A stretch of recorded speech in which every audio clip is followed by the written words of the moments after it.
You will want to keep your eye out for a camouflage pipeline, however.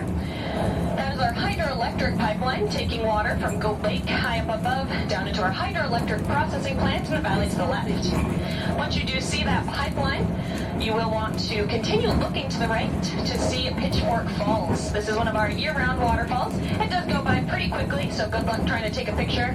I would recommend just enjoying it with your eyes.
Start looking sharply down into the left-hand side, you'll soon be seeing a little black cross.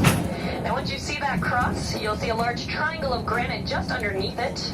Now this is the rock that fell on top of poor Maurice Dunn and Alex Jeannot. It did take 35,000 men to complete construction of this railway. About 2,000 were working on the line at any given time.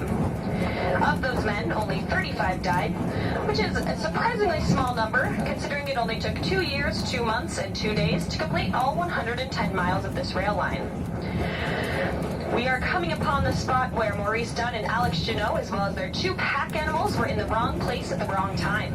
A blasting incident occurred, and a 500-ton slab of granite broke off the mountainside, came crashing down and landed on top of them and their pack animals, killing them instantly. Again, look sharply down to the left-hand side to see black cross.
to meet my lovely fellow tour guide Trevor, and you'll be happy to know that he's coming through your coach cars again. And this time, he will have a few souvenir items with him. Now, if you would like to preview these items, you can turn to the very back cover of the All Aboard magazine. Now, the first item that he will have is our White Pass and Yukon Railroad hat. Now, this can only be purchased on board the train, not even in our gift shop in town. It does have our emblem on the front, 2017 embroidered in gold on the bill and a blue trim. Now, this hat is only $10. He will also have with him our White Pass Scenic Journey DVD. Now, this DVD is 105 minutes long, and it shows the train ride along our entire extent of tracks from Skagway to Carcross, fully narrated milepost by milepost. It does talk about the history of the railway and the gold rush, and shows the train in all seasons.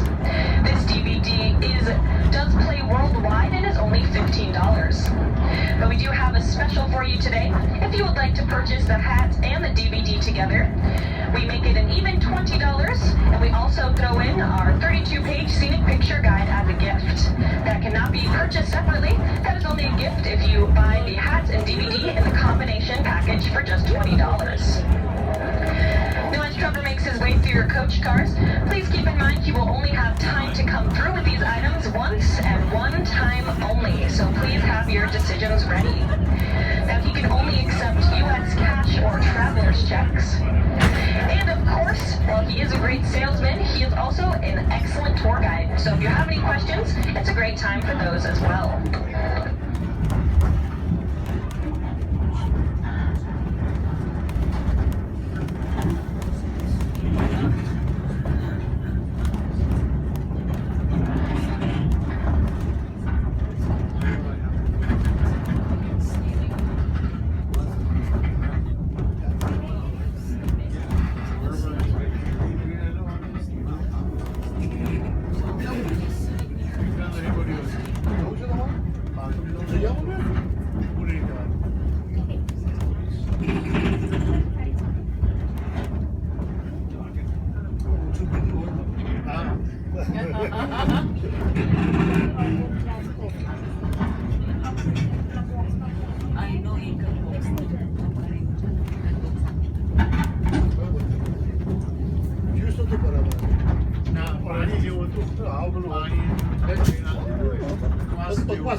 Out and ready. In just a moment here, we'll be crossing over that wooden trestle that we can see from down below.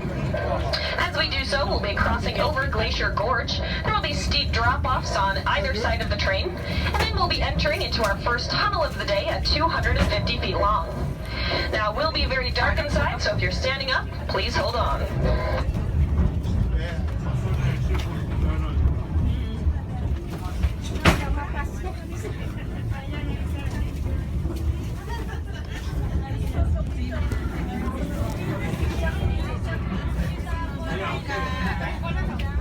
next to one of the most gruesome portions of the White Pass Trail, known as Dead Horse Gulch.